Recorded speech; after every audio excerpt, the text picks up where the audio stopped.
금융상품을 준비하는 것이 우선순위가 아닙니다. 먼저 내 연금액을 파악해보고 계획을 세워야 합니다. 장기간 운영해야 되는 상품은 더욱더 신중하게 고민하시고 선택해야 합니다. 그럼 우선시 고려해야 할 사항은 무엇이 있을까요?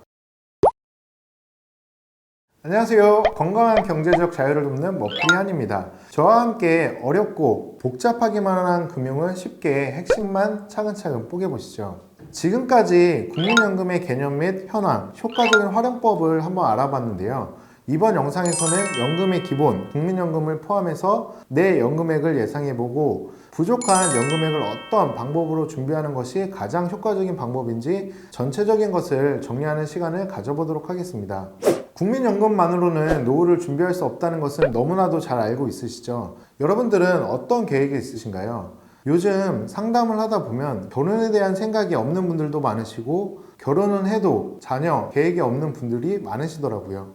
그만큼 여건이 참 힘들다는 이야기인데요. 물론 욜로, 워라밸 다 좋습니다. 나름 인생을 즐기면서 살아갈 것이라면 경제적 여유는 무조건 갖춰야 할 것입니다. 그 비용이 바로 연금입니다. 지금 당장 건강하고 일할 수 있으니까 괜찮겠지만 지속되리라는 법은 확신 못 하시겠죠? 현재 상황을 비추어 봤을 때 절대 모르는 것이 아닙니다. 얼마든지 예상해 볼 수 있고 어떤 노후를 보내게 될지는 여러분들이 더 잘 알고 있으시겠죠. 만약에 현실을 부정하고 싶으시다면 이 영상에 주목해 주시면 감사하겠습니다. 꼭 구독과 좋아요 한 번씩 부탁드리겠습니다. 첫 번째, 내 연금액 예상하기. 금융상품을 준비하는 것이 우선순위가 아닙니다. 먼저 내 연금액을 파악해보고 계획을 세워야 합니다. 현재 준비되고 있는 것이 이렇구나. 노후에 필요한 연금액은 이 정도 필요한데 부족한 부분은 이 정도 되네. 그럼 이 부족한 부분을 어떻게 준비해야 하지? 일을 더 오래 해야 할까? 뭐 이런 거겠죠. 국민연금은 국민연금 포털 사이트 내에서 내 연금 알아보기를 통해 본인 인증 후 확인을 할 수 있습니다. 여기서는 국민연금뿐만 아니라 개인, 주택, 퇴직 모든 연금이 통합적으로 조회가 가능합니다.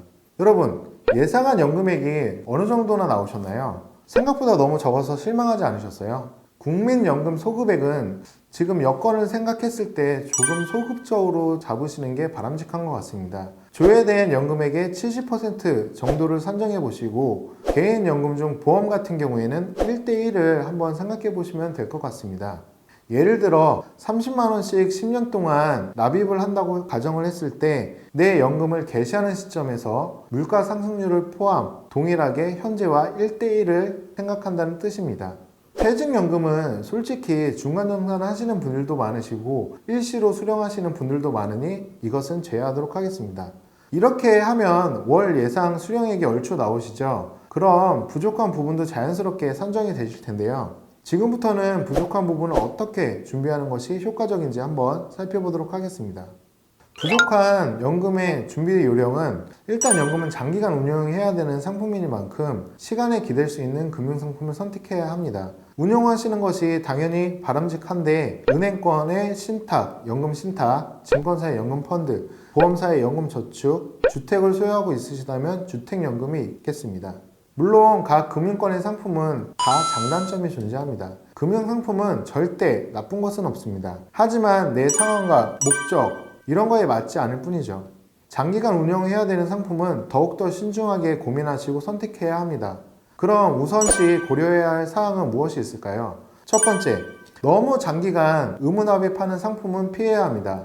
예를 들어 10년, 20년 납부가 의무적으로 들어가야 하는 상품은 내 경제활동 환경이 언제든지 변할 수 있기 때문에 피하시는 것이 좋습니다. 예를 들면 갑작스러운 이직이나 병가, 예상치 못한 큰 지출이 나가는 상황이 발생할 수 있으니까요.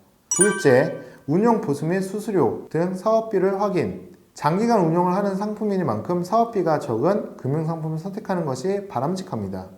세 번째, 중도자금 활용성 확인. 장기간 운용을 해야 하는 만큼 중도에 부득이한 큰 지출이 나가는 경우가 있습니다. 현명하게 관리를 하시는 분이라면 예비 자금이 있으시겠지만 아니라면 이 자금 또한 중도에 활용이 가능하여야 합니다. 중도에 돈을 찾아 활용하면 금융상품에 따라 페널티가 존재하는 것도 있으니까 확인해 보시고 최대한 유동적으로 활용이 가능한 금융상품을 선택하는 것이 바람직합니다. 네 번째, 운용성과 확인. 운영 성과도 꼭 한번 확인해 보셔야 합니다. 물론 과거의 지표가 미래를 반영하는 것은 아니지만 지금까지 얼마나 운영을 잘 해왔는지 알 수 있으니까요. 사업비를 제외하고 이야기하는 경우도 있습니다. 사업비가 과한 상품이라면 운영성과 마이너스 총 사업비가 실제 나에게 돌아오는 성과입니다. 이 부분도 꼭 한번 체크해 보세요.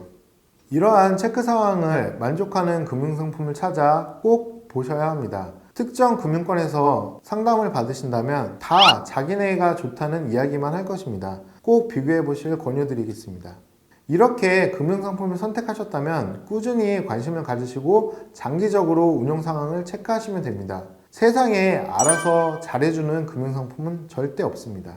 지금까지 연금 개시부터 각 금융권별 세부적인 각 사항을 한번 알아보았는데요. 더 세부적인 사항은 저희 한금연 유튜브에서 확인하실 수 있습니다. 늘 하는 이야기지만 코앞에 닥쳐서 준비를 하려고 하면 선택의 폭도 굉장히 좁아지고 기회 비용도 많이 발생하는 오판단을 하실 수밖에 없습니다. 누구에게나 닥쳐오는 노후 생활이고 준비해야 하는 만큼 그 누구도 예외가 될 수 없습니다. 노후의 삶을 한번 예상해 보세요. 지금이라도 준비하시는 것이 바람직하다고 생각하신다면 꼭 좋아요와 구독 버튼 눌러주시고, 이런 것조차 확인이 되지 않는다고 하면 앞서 말씀드렸던 노인 빈곤율 1위가 남의 이야기가 아닐 수 있습니다. 감사합니다.